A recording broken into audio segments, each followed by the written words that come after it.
Hi, I'm Terry Owen, and I'm here again with my awesome husband, Pastor Kurt. And we were just talking to you about King Nebuchadnezzar, and that he had created a mandate that said that he created this gold image, and that anybody who did not bow down and worship this gold image, that the penalty was to be thrown into the burning fiery furnace. And so Shadrach, Meshach, and Abednego, they refused to bow down because of their strong belief in God. Amen. And they understood that they were told, listen, you're not going to worship any other God. So they didn't placate the king. They didn't placate their countrymen. They stood up for what they believed were right. And they were men in authority. Absolutely. And so this became a big deal. And where we left off was that verse... Before we get into that, let's talk about why we're looking at this. No. Before we get into this, let's talk about why we're looking at this. You did a post about uncertain times. Yes. Because we were talking about how heartbreaking it was that believers, not the world is a different story, but believers were saying we live in uncertain times. And that, if that's you, if you had that thought, if you've been saying that, and if you're a minister, you need to stop it. Because you need to quit telling people we live in uncertain times, because Jesus is certain. Absolutely. And if he's our sure foundation, he's the solid rock on which we stand. Everything about him speaks. Is the anchor to our soul. Yeah, everything about him says solid and certain. Yes. But yet we've been addressing this whole thought process of most people regard Jesus and the Lord as not being certain. You never know what he's going to do. And this is one of the passages that people well, yeah, but they use this to justify. And they get into this whole thing and they try to be all, what's the word? I don't know how you would say it. How would you say it? That they say, oh, Lord, even if you don't help me. Super spiritual. Super spiritual, like you are significant, like you're being stronger than God is. Right. Because you're so sacrificial. Because you're so sacrificial that, oh God, even if you don't deliver me, Lord, I'll still serve you. Wow, what humility there is. Yeah, what humility there is to that. And yet that is God, you stink, but I'll worship you anyway. Yeah, yeah, exactly. And see, the thing of it is, and this is the story a lot of people point to, and even ministers that I love and respect. But that is not this story. Right. And it was not Nebuchadnezzar. Honestly, I think one of the things that's going to happen when we get to heaven is that when we all go to school, because all of us are going to have to learn something, right? But I think the people that might actually be allowed to speak first would be Shadrach, Meshach, and Abednego. And I think Jesus is going to say, listen, before we start class today, I'd like to introduce three young men, three Hebrew governors. We're going to have them come in and address the class today because you all have spoken so ill of them for so many years. Shadrach, Meshach, and Abednego, please come in. And they're going to stand up and they're going to say, listen, we never said that we didn't think God was going to deliver us. We always knew God was going to deliver us. Why do you keep saying, why did you say for years that we said if God doesn't deliver us? Where did you ever get that? I think, because I would want that opportunity to say. But do you wonder if they're going to have this private class with the Bible translators? Yeah. For the way that they wrote it. Because somehow people seem to take out the commas and then it changes the meaning. Well, it's not just the commas, it's they have no understanding of the word if. Right? And so here we go. It says Daniel chapter 3 verse 14. Yeah. So Nebuchadnezzar has caught, let's do the 13. Then Nebuchadnezzar in rage and fury gave a command, and if you're wondering why they're in trouble, go back and listen to the last times. Then Nebuchadnezzar in rage and fury gave the command to bring Shadrach, Meshach, and Abednego. So they were brought before the king. Nebuchadnezzar spoke, saying to them, now this is authority addressing believers. And he says, is it true, Shadrach, Meshach, and Abednego, that you do not serve my God or worship the golden image which I have set up? Now, if you are ready at this time, at the time you hear the sound of the horn, the flute, the harp, the lyre, the psaltery, in symphony with all kinds of music, and you will fall down and worship the image which I have made, good. But if you do not worship, you shall be cast immediately into the midst of the burning fiery furnace. And who is the God who shall deliver you from my hands? That's an interesting question, right?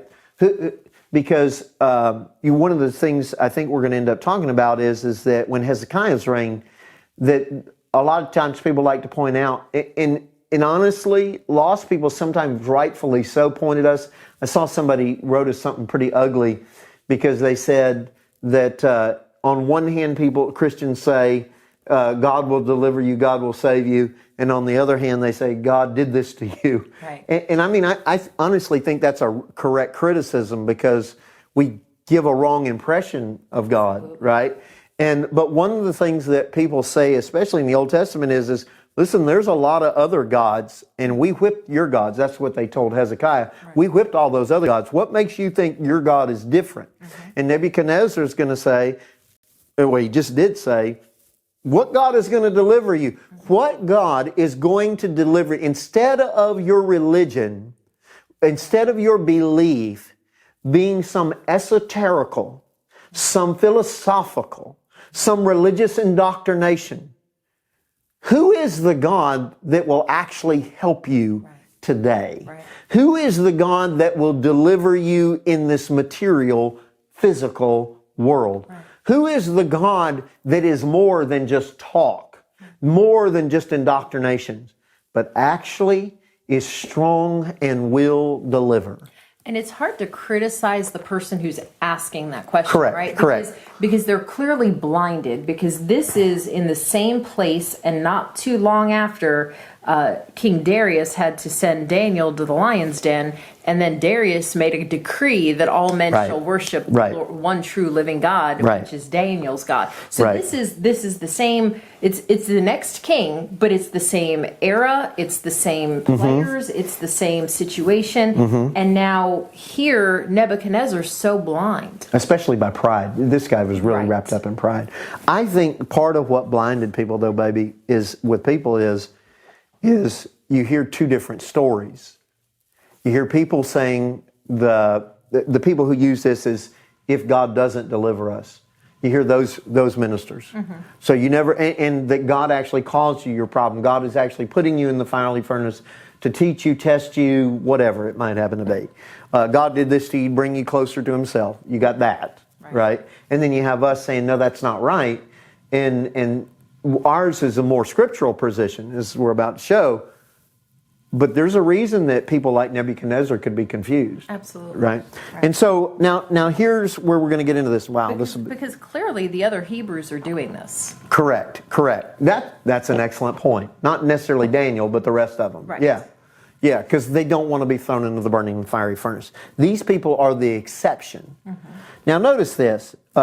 Who is the God who will deliver you from my hands? Verse 16. Shadrach, Meshach, and Abednego said to the king, O Nebuchadnezzar, we have no need to answer you in this matter. Flat-footed, dude, you are not our ruler. I don't know who you think you are, but we're going to tell you straight out. Yeah. We respect you as our king, but we do not honor you as our God. Yeah, absolutely. Now notice this. Here is the first if in this conversation. If that is the case, our God, whom we serve, is able to deliver us from the burning fiery furnace. Now notice this, and He will deliver us from your hand, O king. There is no ambiguity in that. No. It's a strong stance. There is no if not. Now here's the question. So what is the but if? Yeah. If that's the case, what is the if that's the case about? Well, so in order to answer that question, we have to go back to their first if, because there's two parts to an if. Right. So what is? So when he says, when they say to him in this first part of verse 17, if that is the case, they haven't even talked about God yet. God is not part of the conversation yet. When he says it. Right. God delivering him is not part of the conversation. Right. It's if what? If I get thrown into the fiery furnace. If I get thrown into the fiery furnace. If you, at the end of our conversation, throw us into the fiery furnace, if that happens, we want you to know it ain't happening. Our God will deliver us. That's right. That's the first if. The first is if is not if God delivers us. No. The first if is if you throw us into the furnace. That's the first if. Right. So all of you people that, and listen, God bless you if you meant it sincerely, but all of you people who say that when they said if not, that they were referring to God, go back into English class, and I'm not very good at English, but I know that there's two parts to an if. And their first if was in reference to the king. Right, and his action of the And fire. his action, not in reference to the Lord himself. Right. So it's if you enforce this law on us, Yes. if you enforce the penalty on our lives, then God will deliver us. Then God, not just, first they say he can. They reaffirm his position, Yes. right? They reaffirm that our God, whom we serve, is not like other gods. He is able to deliver us from the burning fiery furnace. And then flat-footed, no ambiguity. We do not live in uncertain times. We live in a very certain time. He will deliver us from your hand, O King. We're going to have to catch up with the rest of this tomorrow. But man, just that little bit. Right. Man, I mean, that fires me up. If I was Shadrach, Meshach, and Abednego, and for centuries they've been saying I was, wishy-washy, that'd make me mad. Well, and then where did they get their confidence from? They got their confidence from their relationship with God because they were practiced at worshiping Him. They were practiced at interacting with Him. Their confidence came from knowing He will. He's able and He wants to. They didn't just know deliver me. about God. They knew Him. They knew Him personally. We're going to talk more about this next time. We're getting excited. We hope you all are too. And if you think we're wrong, stay up awake at night, read your scriptures, and find out that what we're saying is correct.